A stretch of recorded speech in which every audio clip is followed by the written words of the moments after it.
organic discussion po with Catherine. Ngayon, medyo light na po tayo. Two subjects po pag-usapan natin. First is Luke, and next is an extra biblical subject which is inductive Bible study. Kung paano po tayo mag-interpret ng text. It's an advanced study of the scriptures para po alam na natin paano rin apply yung ating New Testament survey. Especially when it comes to our preachings and our cell groups. So, para makapaganda po tayo. So, before we continue, I think we prayed already. We will talk about the book of Luke and we will talk about the inductive Bible study. So, this is just an additional study. This is actually a one-sem course sa seminary, sa Phileas, but we summarize this into 20 minutes.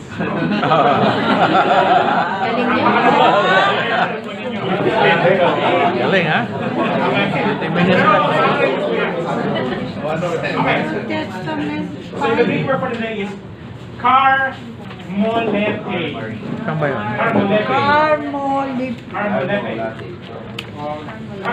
Carmolete, which means Charmolete. mixed feelings or Charmolete. joyful mourning and sweet sorrow. So ito po ay mixed feelings, mga pakiramdam na kakaiba. So mood swings. So at least pag meron na yung kilala, ay Carmolete. Carmolete. Bago po yung kanilang bago-bago yung kanilang pagkaramdam. Mixed feeling. Greek words for today. Okay, so now, as we continue, we'll talk about the Gospel of Luke in particular. So Luke is actually a symbol sa Catholic Church. Kung kita natin yung ox. Okay, it's an ox with a wing. Okay, so it symbolizes power. But technically, as we talk about the Gospel of Luke is summarized as the Gospel for all. The Gospel for all. So when we talk about the Gospel for all, hindi lang para sa mga Israelites, hindi lang para sa mga Jews or the chosen people. We're talking about the Gospel for the Gentiles, para sa atin. Okay, now let's go back to our handouts na. As we talk about the authorship, sino na nasulit ito? Luke contains the largest number of pages by any author in the New Testament, and he is a Gentile. Why do we say largest number of pages? Because he also wrote the book of Acts. So, if you want to fully understand the book of Acts, you have to read the book of Luke, because they are both written by the same author, the Dr. Luke. Sino ba si Luke? Mamaya, mapag-aralan po natin yan. Okay na po kayo? Yes, next, Luke writes the best Koine Greek of all the New Testament writers. Siya yung pinaka-the best kasi na-learn siya. Ito nga pangalawa si Pablo. Pero dito makikita natin, with the exception of Hebrews, Greek was his mother tongue. Okay? He was also highly educated, even he is actually a physician, a doctor, by his profession. So, makikita natin, hindi ba karaniwan si Luke? He is a doctor, he knows what he talks, and he studies that's his passion. His passion was to study and to dissect, okay? Not just bodies, kundi yung the scriptures. Authorship naman. So as we continue, Luke cares for those whom others do not even think about. So, makikita natin sa book na ito na may pakit siya sa mga hindi pinapansin ng mga tao. Kagaya ng babae. Why? Bakit sinabi ko po dito? Remember, Jews were patriotic. They focus on male numbers. Especially sa magbibilang sa Old Testament, diba? They focus on the males, the armies, and so Luke focuses on women. Hindi naman sa babaero, pero makikita dito may equality. Makikita natin yung pagrespeto niya, yung same respect sa male and female. The poor, okay, blessed are the poor. The ostracized, what does ostracize mean? Yung mga kinikriticize, yung mga hindi pinapansin. The immoral women, the Samaritans, By the way, anong ibig sabihin ng Samaritan po? Samaritans, sa background, are half Jews and half Israelites. Ay, Gentiles. Why? Bakit po Samaritans? Kasi, for example, this is Jerusalem or Israel. Dito makikita natin yung Sea of Galilee or dito makikita natin na-divide kasi yung tinatawag nating two kingdoms. The kingdom of Jerusalem, Mikhail, and Israel. Kaya, di ba, may two kingdoms, Judah and Israel. In between that, may makikita doon na isang lugar ng mga Samaritano. Okay? Samaritans. There are Samaritans there. So, nagkaroon ng breeding ang mga Gentiles sa mga Jews. So, they are called Samaritans. Lepers. Okay? So, isa pang emphasis ni Luke ay yung mga lepers, mga may keto, mga tax collectors and criminals. So, mapapansin niyo po yan sa mga talatang yan. So, if you are researching about this, you can read these chapters about the ostracized and the minorities. Okay. The tax collectors, the lepers. Okay, as we continue, Luke records the eyewitnesses or memories of Mary. The first 2 chapters of Acts, and also possibly her genealogy. This is actually Luke, hindi po yung Acts. Luke's gospel illustrates Jesus' concern for women, both Jew and Gentile. So, medyo malapit siya sa mga babae. Dito makikita natin yung equality ng mga ng teaching ni Luke sa mga babae. Okay. Do you have any questions po about this? So, yun makikita yung overview, yun yung pananaw ng author ng Gospel of Luke. Now, the writings of Luke have a wide vocabulary. Merong 800 words are found in his writings that do not appear anywhere else in the New Testament. 800 words. Kasi nga, medyo may kaalaman si Luke. In opposite to the tax collector Matthew and to the young man John Mark, mas may alam talaga si Luke, which is different from them. With the exception of Luke chapter 1 and 2, he quotes exclusively from the Greek translation of the Old Testament. So meron siyang reference, yung LXX, yung Septuagint. Alright? He also ties the genealogy of Jesus to Adam, not just to David or Abraham. Babasahin yung Luke chapter 1, yung genealogy, tinuturo niya kay Adam. While sa Matthew, kay Abraham. Okay? And yan yung difference niya. Okay, as we continue the writings, early church tradition. Nag-jump po ba ako? Unanimous. Okay. Unanimous early church fathers. Tradition. That's tradition. Okay. Irenaeus, another church father, specifically says that Luke recorded in a book the Gospel preached by Paul. So, sinasabi ni Irenaeus, according to his book Against Heresies, sinasabi niya si Luke daw po ang nag-record ng book which was preached by Paul. So, ginamit din Paul yung the Gospel of Luke. That Irenaeus, the church father, said this in his book Against Heresies. While si Marcion, in his anti-Marcion prologue to Luke, says that Luke was the author. So, church father says, si Luke yun. Si Marcion, a church father. While si Tertullian, another historian, during AD 150, claims that Luke wrote digests of Paul's gospel. Most of the teachings of Paul were grounded in the book of Luke. So, isa sa mga ginagamit ni Pablo sa kanyang pagtuturo ay yung Gospel of Luke. Okay? Kasi nga, Dr. si Luke, at syempre, si Paul medyo ipili niya yung medyo may references pa. While sa Moratorian fragment, he names Luke as the author and calls him a physician. So, a companion of Paul. According to the fragment, it says that Luke wrote his account of mercy, meaning meron siyang interview sa mga eyewitnesses. Luke is not actually a apostle. He was not an apostle. Oh. Akala ng iba, siya yung apostol. Oh. But Luke is not an apostle. He is just a follower of Jesus. Ayun. Pero, nakasalamuha niya Mga apostles. yung mga apostles. Ayun. Akala natin dati, di ba si Luke kasama sa mga apostles? No? Hindi siya kasama sa mga disciples. Police na talaga. Does it ring a bell? Parang wow! Okay ba? Okay. Well, si Eusebius, another church father, confirms the authorship of both Luke and Acts. Ito ay kinonfirm ni Eusebius. Eusebius po. Authorship. Sorry po sa mga nasa likod. That's authorship and Acts.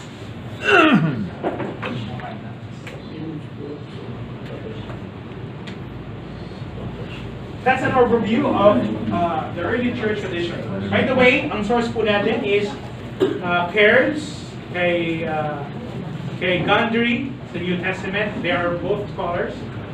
Okay? Now, okay na po tayo, mga kapatid. Next, internal evidence for Luke's authorship. The book, like so many biblical verses, anonymous. Wala pong sinabi. Walang kinalig yung book mismo. Walang sinabi. Pero makikita natin na meron tong 2-volume sets. At merong tinatawag na parehong introduction at mga we sections. Ibig sabihin ng we, it implies na merong eyewitness account of Paul's missionary activity. Ibig sabihin, connected siya kay Paul. He knows personally who Paul is. Kaya pala, sa Book of Acts, almost half of the Book of Acts is focused on Paul. Oh. Kasi kaibigan nga, ni Pablo, si Luke. So, tingnan po ninyo, ano? Wow, ganun pala yun. May close friends po sila. Alright? And the introduction to Luke states that Luke researched eyewitnesses accounts in order to write an historical approach. Yan. Dito na makikita yung pagkakaiba ni Luke sa ibang mga books. Ang ginamit niya, ang historical approach. And this introduction to Luke also covers Acts. Connected yung historical approach nito sa Book of Acts. So if you want to study the Book of Acts, you need to study the Book of Luke. That's the background to the Book of Acts. Now, who is Luke? Let's dig closer kung sino talaga si Luke. At ano ang buhay ni Luke. Luke as an individual. Luke, according to anti-Martian prologue to Luke, he is a native of Antioch of Syria. Siya ay taga-Antioch. Surprisingly, Paul went to Antioch. Maraming beses si Paul pumunta sa Antioch. Why? To visit his friend. Okay? Akala natin si Pablo, perfectong tao, o walang kasalanan, o kailangan holy dapat. Si Pablo, may kaibigan din siya. So makikita natin humanity ni Pablo dito. Pinipuntahan niya si Luke sa Antioch. He was a physician, single. And he wrote from Achaia. He died at the age of 84. Basta Bocia. Okay, Bocia. Okay. So makikita natin si kay Marcion, meron siyang background kay Luke. Meron siyang, actually Marcion is a church historian noong panahon na yun. Yes. So, single, physician. At the time of the writing, probably Luke was around 40 plus, 50 plus. Nung sinulat niya yung Gospel of Luke. While Eusebius of Caesarea, in his historical and ecclesiasticals, sinabi niya, he also claimed that Luke was from Antioch. He was the missionary companion of Paul. Ayun, mas hindi. Kilala ni Pablo, he wrote the Gospel and Acts. So merong claim talaga itong si Eusebius. At AD 275 siya namuhay. So, medyo malayo na yung date sa panahon ni Luke. Pero meron siyang sources. Sabi niya, Luke is a missionary from time to time. Well, si Jerome, another church father, actually sa Catholic, Roman Catholic belief na ito, Luke wrote from Achaia, sabi niya, and he died in Bosia. Ibig sabihin, accurate. Kiniklaim. Talagang dinadeclare ng mga church historians, totoo si Luke. Si Luke ay totoo, at ito ang nangyari sa kanya, namatay sa kanya. So, Luke also, according to sources, lahat ay accurate. So, the Gospel of Luke, ito ay may historical and geographical reference sa buhay ni Pablo. Well, Luke technically was a Gentile. Now, I want you to understand, among all the Gospels, si Luke po ay yung kaisa-isang Gentile. Anong resemblance to? Kaisa-isang? What does it mean? Ibig sabihin, yung nagsulat ng buhay ni Jesus, hindi pure Jew. Alam po ninyo, sa panahon po noon, it's an irony. To be able to write an account to the King of Kings, hindi Jew. Na, makikita natin doon yung beauty ng text na ito. Ang nagsulat sa gospel, sa third gospel, is not a Gentile. It's a blow to the Jews. Napakatindi. It's an insult to the Jews. But, hindi lang doon. Paul seems to make a distinction in his list of helpers. Ang tinutukoy niyang helper ay si Luke in Colossians chapter 4 verse 10 to 11. Pero marami siyang kaibigan, si Epaphras at si Demas. While Demas left him. So, isa si Luke sa mga very close friends talaga ni Pablo. He was a Gentile. Luke also, in Acts chapter 1:19, says, in their own language. Ibig sabihin, hindi talaga sa Hudyo. Sa language nila, he was a Gentile. He was a Greek. Possibly a Greek from Antioch. It's a Greek province. In his gospel, Luke omits all controversies with the Pharisees concerning the Jewish oral law. Now, argumentatively, pag sinabing Luke omits all the controversies, napakatapang niya kasi wala naman siyang kaso. Kahit sabihin niya to, kung ikaw ay Hudyo at ikaw ay sasabihin mo to, you will be termed as a blasphemer. Eh, hindi naman sa Hudyo. Wala siyang pangulang. Kaya, ginamit niya ito. Nakapagsalita siya against the Pharisees and the Jewish oral law. So, he is a Gentile. He is not a Jew. Of all the people, to be the writer of the longest gospel with the Acts, the writer of the most of the New Testament, it is surprising that a little known non-eyewitness, hindi niya nakita si Jesus personally. He was not an eyewitness. He was chosen. This is the unanimous tradition of the early church. No dissenters. Ibig sabihin, yung Gospel of Luke, si Luke mismo, hindi niya nakita si Jesus.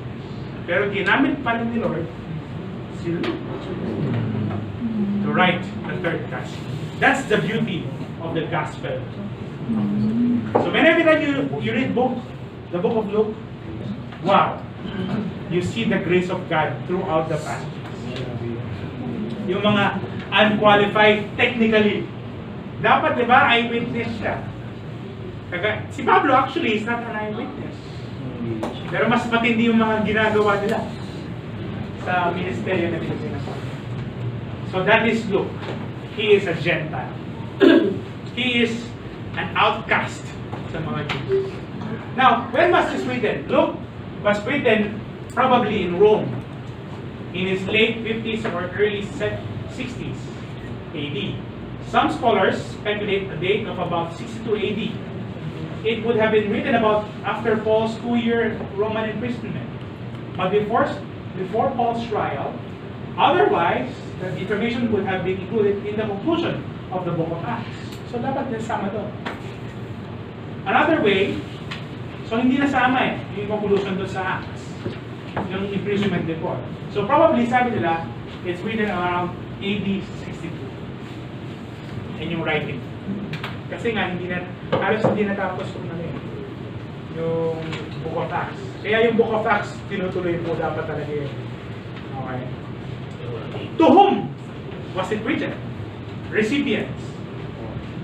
The recipients are for Theophilus. Who is Theophilus? Theo means God. Philos on the word love. Lover. God, lover. Merong mga theories about who Theophilus is. Una, it's probably a Roman government official. Luke calls him most excellent. Possibly, ito ay Roman official na convert, pero nagtatago. Kaya meron siyang palayaw na Theophilus. By the way, Greek word po yung Theophilus. Roman official yun. Parang nolimitan rin, meron siyang pinapangalanan na meron silang connection na alam na niya pag sinabing Theophilus. Pero hindi niya talaga pangalan. And Festus. Okay, Felix and Festus, they're actually Roman government officials. Another theory is that it is a wealthy patron, o kaibigan nila, among the Jews and the Greeks. Ito ay nag-sponsor ng kanyang expenses sa pagsusulat, copying, and the distribution of Luke and Acts. Merong nag-sponsor.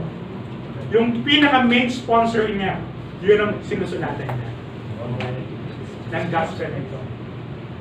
While, another one is God love, or lover of God. Therefore, it is a reference to Christians. Mga Christians, nung panahon. So, di natin alam kung sino talaga si Theophilus. It's possibly an individual, or a supporter, or it's a group of people, or to the Christians. Pero makikita dito na its target is to the Gentiles. Sa mga kasama niyang mga Hintio. Why? Because sa Gospel of Luke, may explanation yung mga kultura. Ibig sabihin yung mga tinatarget niya, hindi alam yung mga Jewish culture. That's why sinasabi niya yun. And this Gospel is for all people. Luke chapter 2, verse 10. This Gospel quotes prophecies. Papansinin nyo, for all flesh. Ibig sabihin, nire-refer niya ito sa mga lahat ng tao, hindi lang mga Muslim. Hindi siya biased. He's talking about the Gentiles. And, bakit ginamit niya? By the way, bakit si Matthew kay Abraham? Bakit si Luke kay Adam? Kasi ang pinupunto ni Luke, bakit pinuhod niya kay Adam? Kasi, siyempre, kay Adam nanggaling ang lahat. While Abraham, ang kiniklaim ng Jewish beliefs, their father is Abraham. Pero sinasabi ni Luke, mas patindi si Abraham. We have our father, it's the father of the Gentiles also. Meron silang connection. Adam. Ganun po. Then ginamit the reference. And there are many examples of God's love for Gentiles. For example, when Jesus calls them to the Messianic banquet, they went out to the streets to call those na mga outsiders. And there are examples of the announcement of God's love for the Gentiles. Chapter 2, 32, and Luke's Great Commission, forgiveness reached to all nations. Forgiveness. Announce and forgiveness. Sorry, kailangan kong mabilis kasi meron pa po tayo isang sa pang mas mahalaga po yun. Pero I want you to digest this para mapag-aralan natin. Pero this is just a survey. Okay. Another one, okay, Meron ba akong ginap? Wala po. Purpose of Praise writings. Bakit? Una, the purpose is for evangelism. All of the Gospels were written to target specific groups of people for the purpose of evangelism. For example, Matthew to the Jews, Mark to the Romans, Luke to the Gentiles, and John to the Gentiles. So pag tatanungin po kayo sa exam nyo, kasama na po yan. Pointers to review, review all. Okay? Kasama po ito. Kasama na po ito. Okay? From the beginning. Hindi po sa next quiz natin. Kasama Gentiles po din yan. si Jan, ano? Gentiles din si Jan. Ang Gentiles. gagawin po natin sa next quiz natin, ang elementary, and line nyo sa easy na yan. Ganun na. Select the Kasi yung best. shading pa eh. Select the best answer. Okay, ano? Pareho Gentiles. Parang that's Jan is Gentiles also. Pareho Gentiles. Yes, John. Okay. Now, another purpose of the gospel is Luke uniquely mentions the mission of the 70. Sending out. Pero 70 pinalabas si Jesus. Sa Gospel of Matthew, wala nasabi. For the rabbis, 70 was the number of denoting languages of the world. By sending 70 out of 70 preachers of the good news, this would communicate that the gospel is for all people.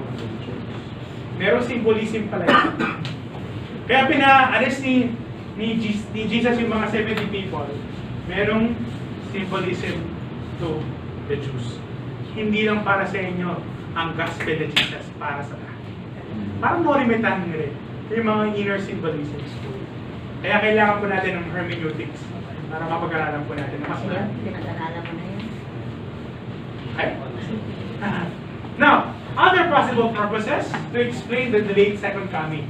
Kasi AD 62 na. 30 years na pagkatapos ang namatay ni Jesus.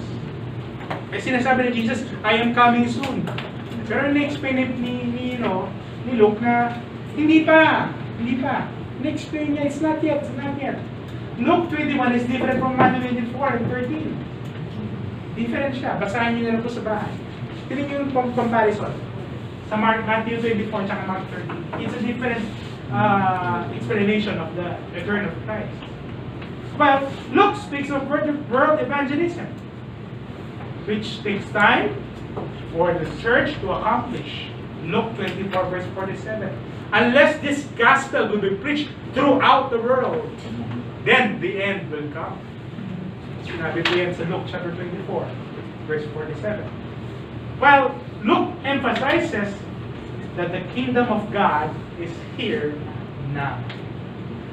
And yung purpose ni Luke. Okay? That's the purpose, possible purposes of Luke. So any questions po before we continue about the Gospel of Luke? Okay, any question? Do you want to take your break muna? Okay lang po, tuloy ko po. Okay lang po. Okay. Okay lang. Next. Okay lang. Another possible purpose is that to explain Christianity to Roman government officials. Kasi nga, Gentiles yung topic niya, in-explain nga niya sa mga governmental officials. Kaya, ginagamit niya yung most excellent as an introduction. While, Luke 23, 3 times, ginamit niya yung, I find no fault in this man. He was trying to make an argument. Even the Roman Pilate declared that Jesus has the gospel. Yun ang argument ni Luke. O tinan nyo, si Pilate, sinabi niya, walang fault. May emphasis siya. Bakit 3 times? Again, for emphasis. For emphasis. Meron siyang ina-argue dyan. While the governmental officials in Acts are presented in a good light, parang makikita niyo sa book of Acts, mababait sila eh. Okay? And Paul addressed the Roman officials, so respect them, and they respond positively in return to him. May positive interaction sila. And the Roman centurion at the crucifixion gives a positive witness to Jesus. na-mention din yung Roman centurion sa Book of Luke. So meron siyang tinatarget talagang audience. And that is the Gentiles. So may purpose pala ang Luke. Now, as we continue, there are theological themes that play a role in the purpose for Luke's writing. Una, the poor versus the rich in comparison. Blessed are the poor, for theirs is the kingdom of heaven. Now, Heaven. but tinan po ninyo, look at the irony. Blessed are the poor. Blessed are the poor. Blessed are the poor. Poor na nga, blessed pa sila. That's an irony to what Romans believe. Pangalawa, the outcasts. Again, immoral women, Samaritans, rebellious runaways, yung prodigal son po yan, tax collectors, lepers, criminals, nulit ko lang po. But, may specific emphasis dyan si Luke. Mahal niya. Mahalaga sa kanya yung mga hindi pinapansin. Mahalaga sa kanya yung mga tax collectors. Di ba sa gospel of, sa ibang talata, sa Mark, hindi pinapansin yung mga tax collectors. Well, sa gospel of Luke, pinapansin niya. That's the beauty of the gospel. Another one, here makikita natin, na-mention niya yung Temple of Jerusalem. The gospel begins with their scriptures. Jesus fulfills the Old Testament prophecy, but they reject him, and he becomes the Savior of the entire world. Diyan makikita natin. Anong ginawa ni Jesus sa Temple of Jerusalem? Sinira niya. Diba? Diyan makikita pa natin sa gospel. How can we know the uniqueness of Luke? Ito na, malapit na po tayo. The uniqueness of Luke is that the first two chapters are unique and they have come from Mary herself, the mother of Jesus. It's a account of Mary. Ito ay possibly in-interview ni Luke si Mary. Kaya meron siyang Magnificat, yung prayer, yung pagkanta ni Mary, yung poem ni Mary. So interview. And there are miracles unique to Luke na hindi makikita sa ibang talata. For example, the son of the widow of Nain, who was resuscitated, resurrected. The sick woman in the synagogue, healed on the Sabbath. Again, babae, the widow, the sick woman, the sick man, healed on the Sabbath. Bakit Sabbath? Wala naman kasi pag-alam yung mga Romans, mga Gentiles doon. May emphasis siya. Pag ito, sinulat mo sa mga Jews, ma-offend ang mga Jews. Hindi nila tatagawin yung gospel nila. Right? The 10 lepers, only one, a Samaritan, returns to give thanks. Yung mga walang kwenta at hindi pinapansin, yun ang sinusulat ni Luke. Yeah, that's the uniqueness of the gospel of Luke. That's the Samaritan. So, possibly, dito makikita po natin that Luke really cares for the outcasts. Isa siyang dakilang disipulo na mahal niya yung mga hindi pinapansin. Another uniqueness is that meron mga parables unique to Luke. For example, again, the good Samaritan, the persistent friend, the rich fool, the lost coin, the two sons, the righteous steward, the rich man, and Lazarus. Sinong bida sa rich man and Lazarus? Rich man ba? Lazarus. Lazarus ba? Mayaman? Hindi. Mahirap. Outcast. The outcast. The unrighteous judge. The Pharisee and the publican. Yan ang mga parables unique to the Gospel of Luke.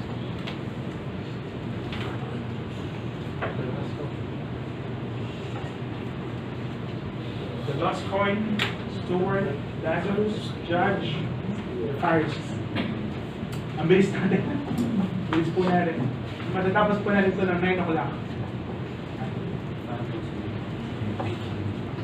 Parables, lost coin, steward, Lazarus, judge, Pharisees.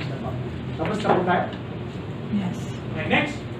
Now, another uniqueness is that in Luke, meron mga parables sa Matthew, pero ginamit, iba yung pagkagamit. For example, sa Luke chapter 12, 39 to 46, may difference sa Matthew 24, 43 to 44. Luke chapter 14, 16, 24, difference sa Matthew 22, 22 to 14. Luke 19, 11, basahin na lang po 11 to 27, sa Matthew 25, 14 to 13. At yan ang mga unique parables na merong ibang pagkagamit. Basahin niyo na lang po sa ating tahanan. We don't have that much time. Another unique account. Yung events of the first two chapters wala sa ibang Gospels. Wala rin si Zacchaeus sa ibang mga accounts. Only in Luke. Only in Luke. Well, si Herod, yung story kay Herod by Pilate, only in Luke also. Sa Gospel of Mark, pahapiyaw lang. Pero sa Gospel of Luke, very specific yung ginawa kay Jesus.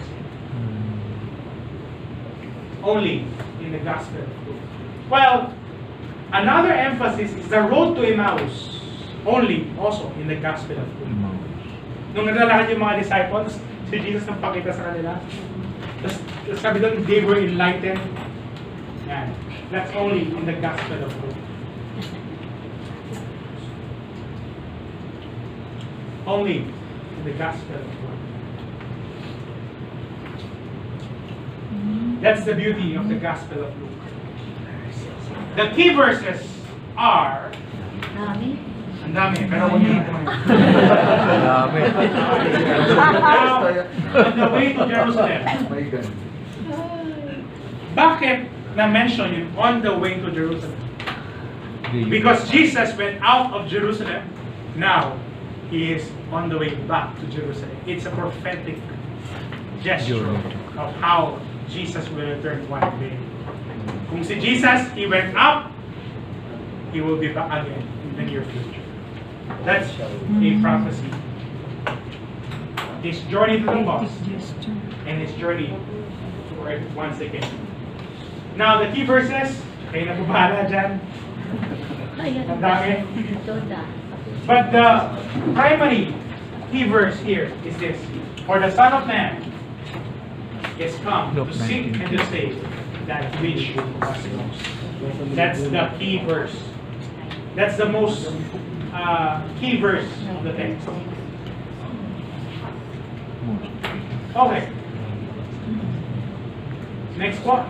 Luke's gospel is aimed at salvation history, which states Christ's purpose in coming to earth. The purpose does not refer to the Jews, but includes all mankind. This helps explain the added emphasis on the place of women in Luke's birth. Kaya sinabi niya yung mga babae, mga outcasts, kasi the gospel is not just for men, it is also for women also.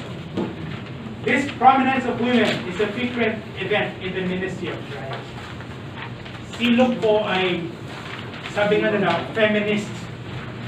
Pero hindi naman siya feminist, pero pinapakita lang niya na ang gospel po, wala pong pinipili. Parang si Era, di ba? Walang kaibigan. Mahal niya lahat. That's the gospel of Luke. Frequent. Patapos na po pala tayo, no? We're about to be finished the Gospel of Luke. Next week, we'll talk about the Gospel of John. Pero mamaya po, you will have your activity. You will interpret the Bible. Okay? Parang tumibig siya na. Okay, next. Okay. The universal position of Luke's view of Christ is found in the use of the Lord. He used Kyrios, K-U-R-I-O-S, as a title for Jesus. Matthew and Mark never refer to Jesus as Lord. Rabbi ang mention nila. While in the Gospel of Luke, he mentions Jesus as Lord. Luke does this 14 times. He dwells on the birth and the childhood of Jesus, while Matthew does parallel of the birth. Only Luke discusses the early childhood of Jesus. This is another part of the roadmap of the beloved physician, designed to prove the perfect humanity of Jesus, the Son of Man. Jesus is the Son of Man. So only the Gospel of Luke na-mention yung Lord 14 times. Sa Mark and Matthew, Rabbi, teacher. So yung emphasis niya kay Jesus. That's the Gospel of Luke. Do you have any questions po before we continue about the Gospel of Luke? Baka may taratapang tanong sa Gospel of Luke. Do you have any questions about the Gospel of Luke? The story of the rich man and Lazarus is a parable. It's a parable. Una siya totoong nangyari. No, a parable is taken from a real situation, real account, it's a real account where Jesus uses this story para mas maintindihan po nila. Pero the irony is this: lahat ng mga ibang parables walang pangalan. Ano ito? Only in the book of Luke, he mentions a parable about Abraham and Lazarus. Basahin mo lahat. The lost coin, the prodigal son, wala silang pangalan. Only in the parable of Lazarus, doon makikita natin. Why? Bakit Lazarus? Kasi kaibigan ni Jesus si Lazarus. Ginamit niya yung pangalan ni Lazarus. Well, it doesn't mean we don't know, we can conclude that it really has happened. Pero minention nga ni Jesus, it is a parable. And by the way, Lazarus is a well-known name in those times. Okay, so wala nang sabihin po na it might be literal, it might be not. Now, I'm sure diniscuss kayo ng kanina po yan. Okay, pero kung gusto nyo mas marami pa po na pag-aralan doon, mag-enroll po kayo next time, okay? Pero yung may masasagot po sa inyo. That's a unique parable in the Gospel. In the Gospel of Luke. Outline. First, may prologue. Second is the identification of the Son of Man. His entrance into the world. His presentation to Israel. So dito, nagpakilala kung sino si Kristo, the Son of Man. The Son of the Man, sorry. The Son of Man. Well, point number 3, the ministry of the Son of Man. Ang ginawa niya, his ministry begins, chapter 4, 14 to 30. He demonstrated his ministry, chapter 4, 31, 6 verse 11. And he chose his disciples. After choosing his disciples, he did more ministries. So identification, the ministry. After ministry, after the ministry, the rejection of the Son of Man. He was rejected. He went to Jerusalem on his final journey. And his instruction in view of his rejection, hindi siya pininiwalaan, binabato siya. After being rejected, he suffered. The suffering and the sacrifice of the Son of Man. His triumphal entry to Jerusalem. He debates with the leaders of Jerusalem. He was betrayed by his closest friend, Barnabas. Trials under Pharisees, and he died. He died. Namatay po siya. And the authentication of the Son of Man. Therefore, the Son of Man, there was an empty tomb. The road to Emmaus, the witnesses. His resurrection, appearances to the disciples. And his ascension. That is the gospel of Luke. So, Daddy. why is it that the four gospel do not have the same description about Jesus Christ? They, If they should have described Christ, they are in one. Jesus Christ is God, the same. that's a good question po. Why is it different? Yeah, different. Why is it Matthew They have King? different audiences. They have different cultures that they want to tackle. Daddy. That is why they only mention a particular situation that points to Jesus. But the primary Yeah. teaching of those gospels is Yeah. Jesus is the Son of God. So- Pero Daddy, the difference is this. Because they have different audiences. it's about the audiences. Yes. Okay. It will not be applicable to the Jews if you presented to the Jews that Jesus did a miracle. Okay. Yeah. It will be okay. offensive for them. Yes. So that makes it different for them. Okay. Okay. That's why Luke is a Gentile. Yes. Okay. So meron siyang particular order. But in summary, if you will read the whole gospel, the same message is there. Yes. Same. The he is same Son of message, God. the same Evangelion, the good news, Yeah. but in different cultures, Ah, in different churches. Yeah. Iisa ba yung objective? Kasi Iba yung Gentile siya. audience. Ah, okay. Hindi niya, Yeah. That's it. I got it. Same message, different presentation. I got it. Same content, same Jesus, different style of presentation. Oh yeah. Thank you for that question. Thank you, Pastor. Now, let's go now to our one SEM subject. One semester. One semester.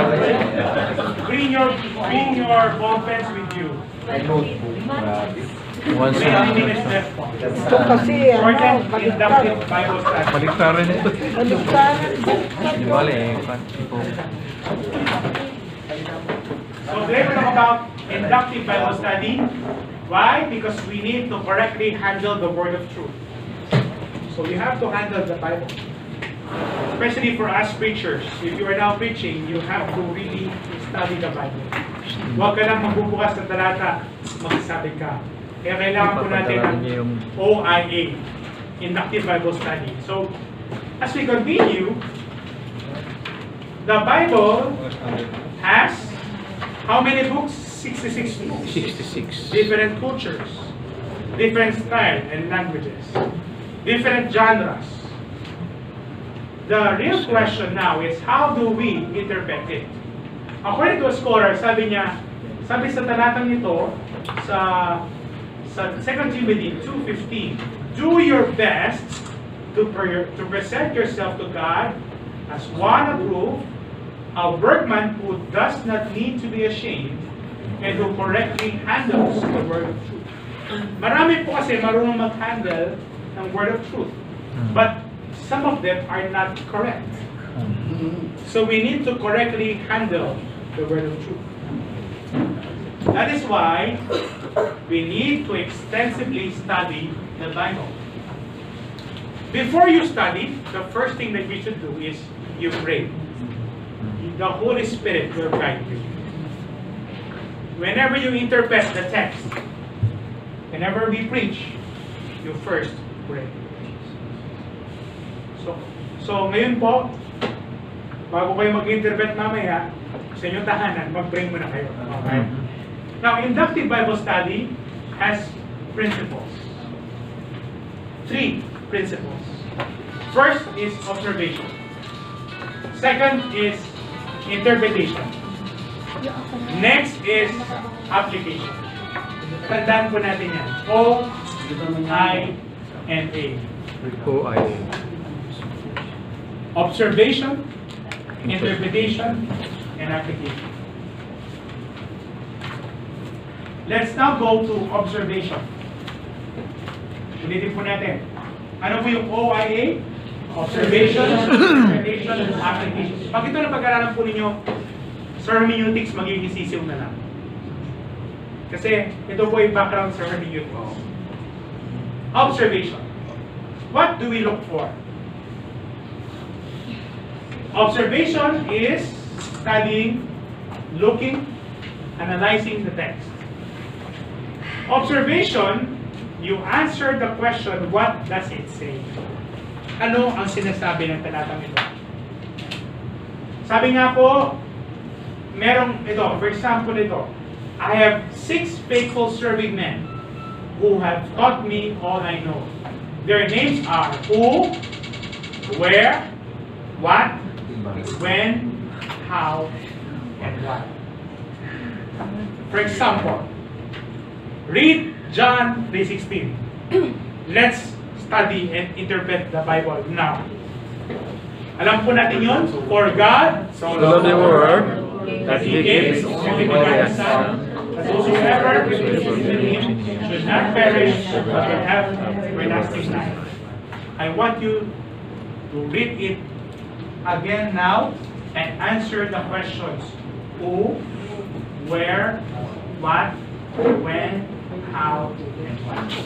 You have 5 minutes po to analyze John 3:16.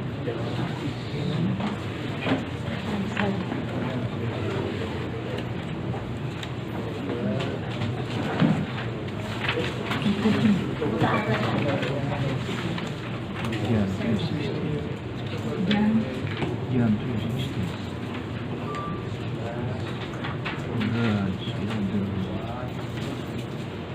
Diyan lang po kayo mag-focus sa John 3:16. John 3:16.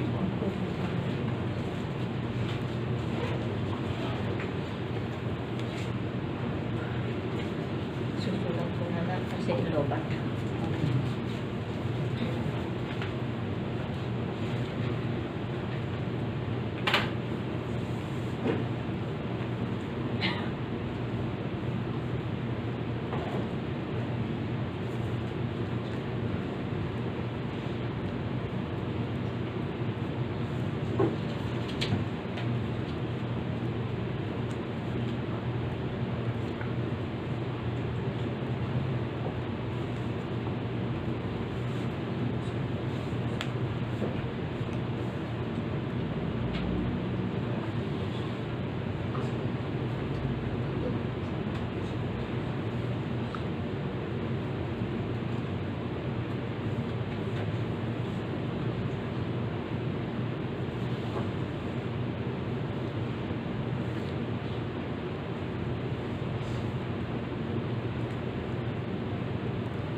Now, mamaya, meron tayong other version na pag-aaralan. Pero, ano po, makikita natin mamaya. Okay, pero tapusin nyo muna po yan.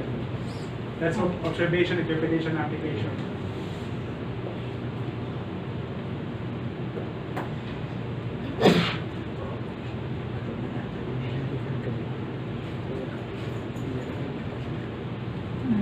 Of course, yung where dyan, hindi nyo na po masasagot. Yung where. Wala na po yung where. Ay,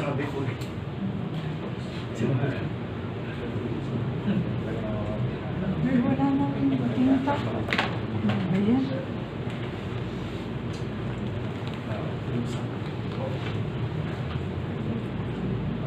Tingnan po ninyo. Ito po, 3 weeks namin pinag-aralan ito. Ngayon, kaya ginagawa nyo na po. Kanina po ninyo. And how and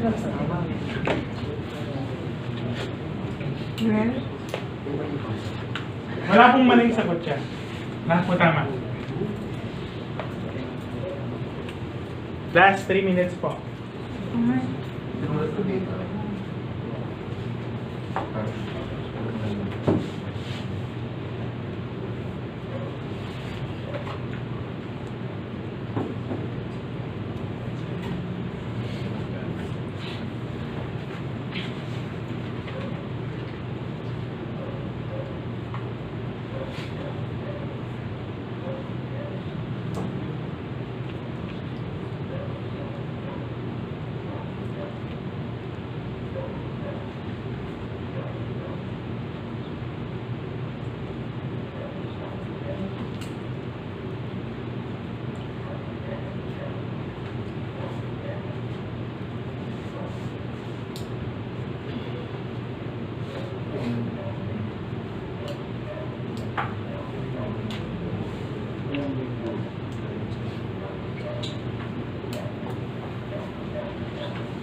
Last 2 minutes po.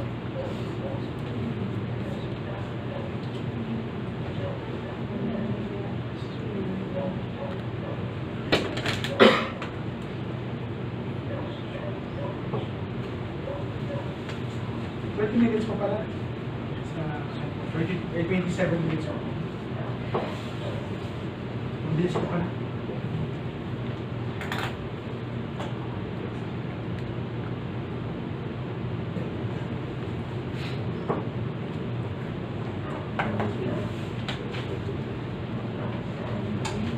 Okay. Who is who there? God. God. Where? Wala. What? What are we talking about? Salvation. Love the world. Love the world. Ganito, tanggalin mo na po natin yung salvation o ano. Love the world.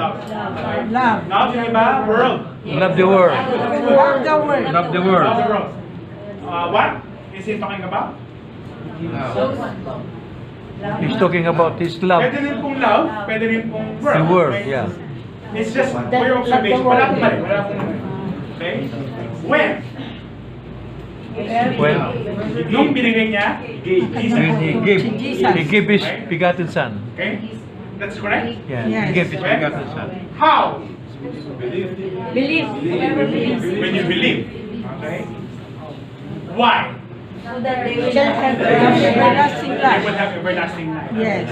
Okay. Now pa lang, dito pa lang makikita natin, makakagawa na tayo ng sermon. Una, for God, the giver, Giver. the giver, so loved the world that He gave the gift. What? The giver, the gift, that He gave His only begotten Son, that whosoever believeth in Him should not perish, but will have the grant. The giver, the gift, and the grant. Mga observation nyo pa lang. Mga gawa ng outline. Giver. and The giver, the gift, and the grant. Now, that's basic pa lang po. have grant. Observation pa lang yan. Now, sa observation po ninyo, Grant. that's just the first step. Okay? You observe the text. So, very good. Natapos nyo na po yung 3 linggo ng aming pong semester. Observation. Now, observe literary forms. Literary form. Prose, narrative, the Gospels. Bakit may prose? Meron siyang teaching. Parables, Mark chapter 4, Matthew 13. Poetry, Psalms. Again, naturo ko na po ba sa iyo yung He Who Wins Souls, no? Is wise. Di ba, we talk about it? Na ngayon meron tayong kakaiba pong pag-aaralan ngayon.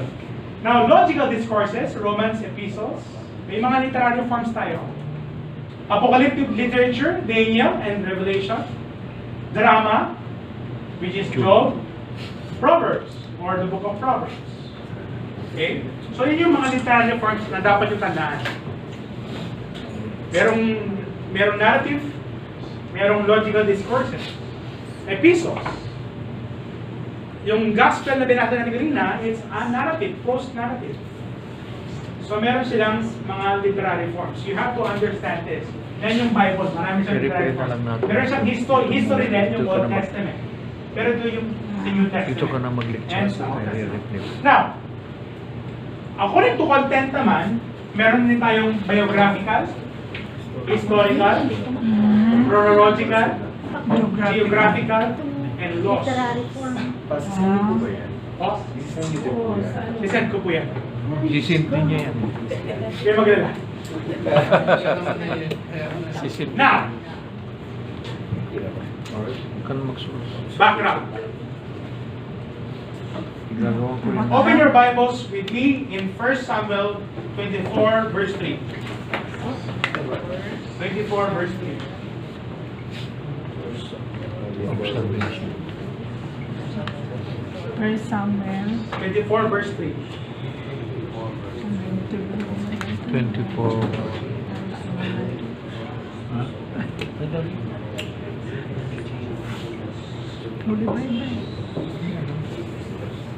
Ano po sinasabi doon? First Samuel First Samuel. 24 verse 3. First Samuel. 24 verse 3. To relieve himself. 24. Relieve himself. Anong ginawa niya? Verse 3. On the way. Pag sinabing relieve himself, On the way he came to the ship. Maya. Sa ibang translation, Psalm 24, may basa nga natin. Relieve Psalm himself. 24 24 verse Ship goes. By the way, he was asleep. 24 verse And 3. Saul went over his so feet. Okay? 24 verse 3. Anong ginawa niya? He covered his face. John relieved himself. 24 verse. And And his Ito. and his smell On the way. remained in the sight of the people. that's ano On the way he came to First the ship. Ship. Samuel 24 verse 3. Oh. Now I want you to 24 verse 3. write in your papers, cover his feet. Now, maybe nasa po si Tita kanina, relieve himself. Yes. In fact, the definition of cover, pag sinabing cover his feet ba, anong ibig sabihin nun? Tatapan. Sa atin, di ba? Tatapan lang. Oh. Kasi noong unang panahon, hindi sila nakapants, nakapanta sila. Ah. Whenever they poo-poo, they cover. Now, look at this. May kakaibang observe dito. Okay? Punta po kayo sa Ruth chapter 3. Ruth chapter 2. Ruth chapter 3, verses 7. 3:7. 3:7. After Boaz, Rod. 3:7. and drinking and washing his servants, he lay down at the far end of the pile of hay and went to sleep. Okay. Then he came quietly and covered his feet and lay down. Uncovered his feet and laid down. Anong version yung 3:7. Hindi version ng ESV. Bible. Now, ESV. anong sabi kanina? Pag sinabing covered his feet, napupo. In Ruth 3 verse 7, anong ginawa ni Ruth? He uncovered Boaz's feet. Oh, kinover niya yung feet ni Boaz. Uncovered his feet Uncovered. His feet and Ah. lay down. and laid down. And lay down. Ano ibig sabihin nun? Now, Rod. Verse. without malice, Ah. sabi ng mga ibang scholars, dalawang interpretation. First, it's either hinugasan niya yung anus ni Boaz, or something, they did something there. Hindi Why? nagising. Kasi pag sinabi po natin, at the heat of rain, this is a place where the farmers rest and the prostitutes go. Ah, prostitute. So, ang ginawa ni Ruth, Ruth. we don't know, pero the irony here, ang ginawa ni Ruth, she went to a place na hindi dapat siya pumunta. At may Inutusan siya nangyari ng doon. mother niya.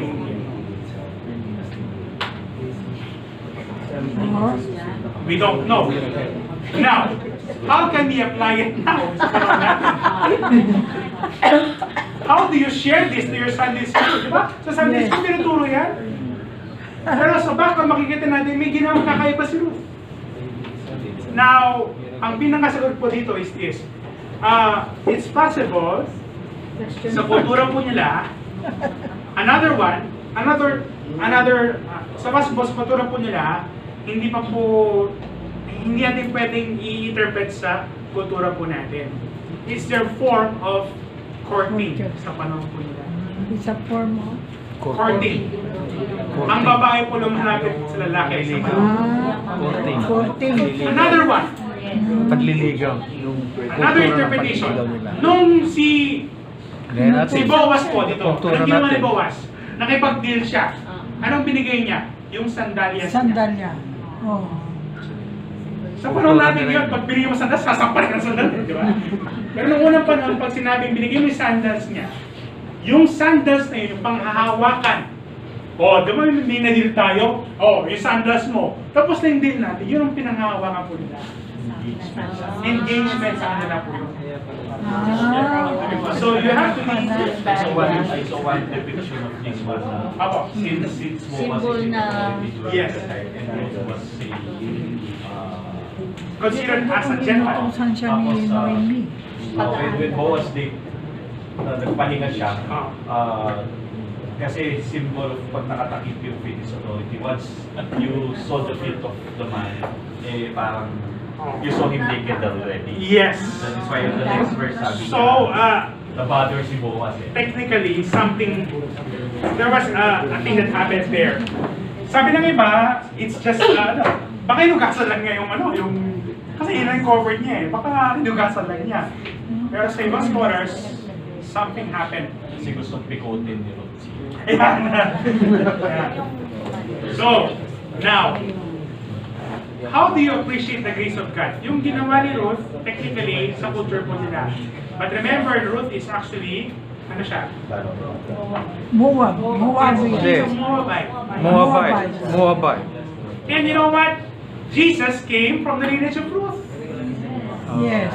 So look at the grace of God in that culture. So, makikita pala po natin, merong historical at biographical, okay, cultural laws na kailangan ko nagtandaan. So going back to John 3:16, for God so loved the world, of course, hindi yan cultural. Pero makikita natin doon. Now, we will appreciate it more deeper when we talk about relationships. For God so loved the world. Now, comparison is, pag may nakita kang word na like, similar, while contrast is different. Different. For example, Romans 6:23, for the wages of sin is death. And the gift of God. So this is a Contrast. Contrast. So you will learn now kung contrast siya. Hindi. Cause and effect, repetition, rejoice in the Lord always, and again I say, rejoice. That's repetition. Continuation. Now, ito, marami sila sa epistles ito. Kung mabasahin natin ang Hebrews chapter 12, basahin po natin. Hebrews 12, verse 1. What does it say there? Therefore. Now, pag sinabing therefore, it means it is connected with Hebrews chapter 11. That's a continuation. So you have to analyze word by word. And also, John 3:16 says, for God so loved.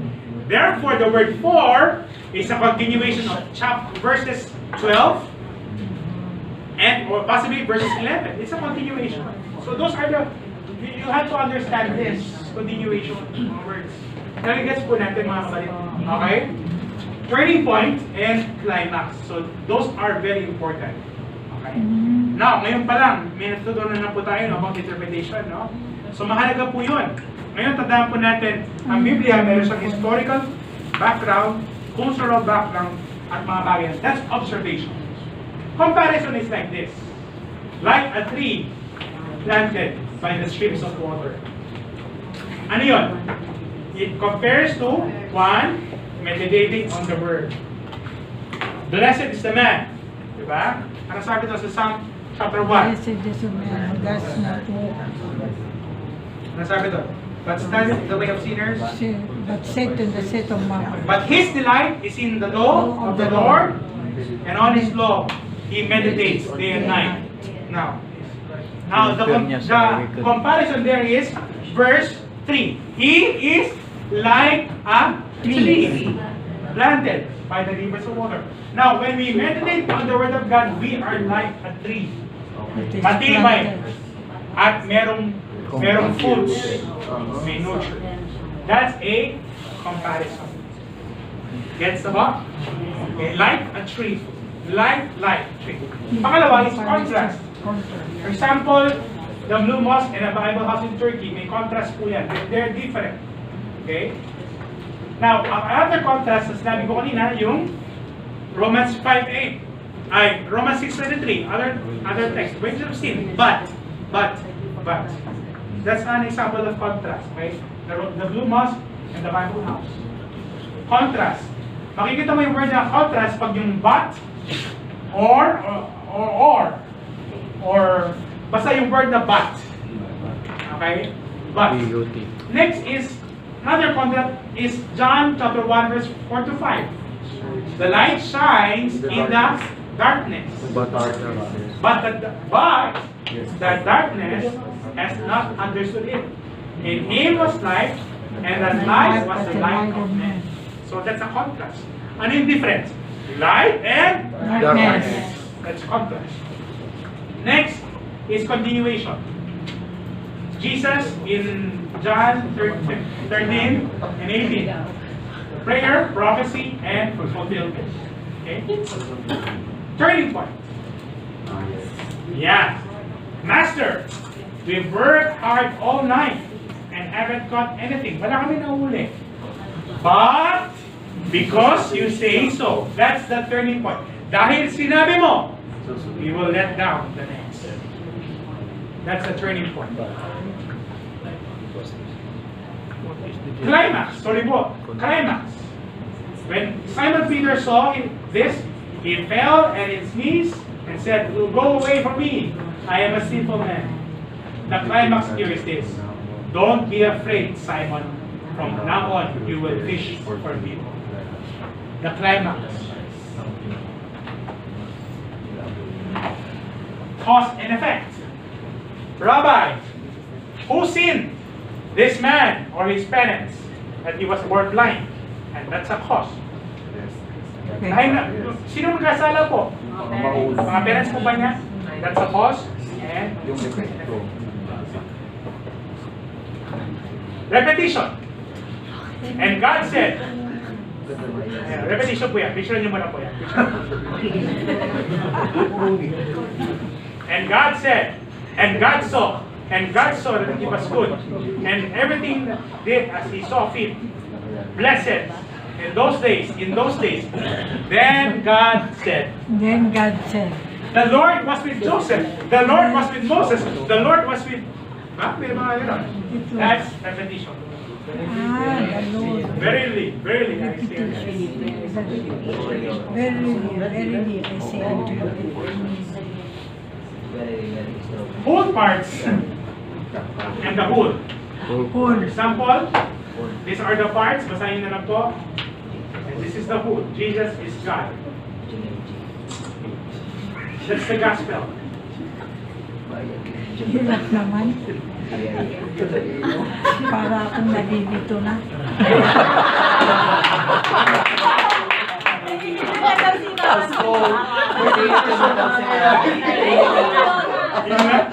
Nahilo na daw si Mama.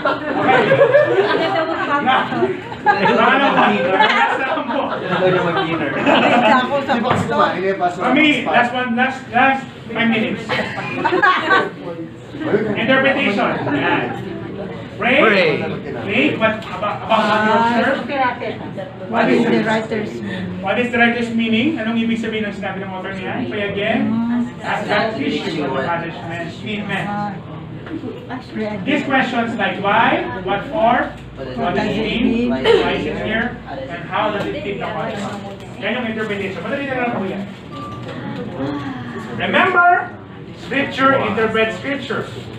Hebrews 11:24-26. Galatians 3 verse 8. Common sense. Context. Historical. Use resources after personal study. Like dictionaries, study Bibles, and commentaries. Huwag muna kayo magbabasa ng komentaryo bago kayo mag-interpret. Maganda, mag-interpret na kayo, then you study Bible na. Para ma-compare po ninyo kung tama talaga kayo. Okay, interpret. Tapos na! Sir, I heard that turning point and contrast using the same word but. What is the difference? But because.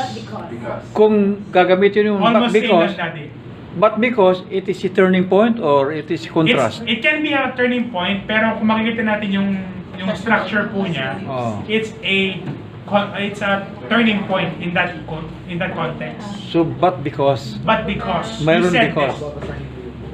Tsaka daddy, it's a prose. So, It's not an epistle. It's not an epistle. So meron okay, pong so difference. we'll just use the common sense. Yes, common sense, daddy. Common sense. Love you, daddy. Okay, last one. And application. What does it mean? Yung observation, anong observation natin? What does it mean? Pangalawa, what does the writer mean? Interpretation. Number 3 is application. What does it mean? What does it mean? Ano yung application? Anong ibig sabihin nito sa akin? Anything of which to repent, promises to obtain, any commands to obey, go into all the world. That's actually devotion. Devotion. Hey! Mami, kain ka na. Ganun ba yun? Again, do your best to present yourself as one approved, a workman who does not need to be ashamed and correctly handles your. Ano yung OIA? Observation, Interpretation, application. Application. Tapos yun na yung answer, 20 minutes lang. God bless you po. Thank you for your time. Thank you, Pastor. Ayaw. Okay? Thank you po for your time. We love you.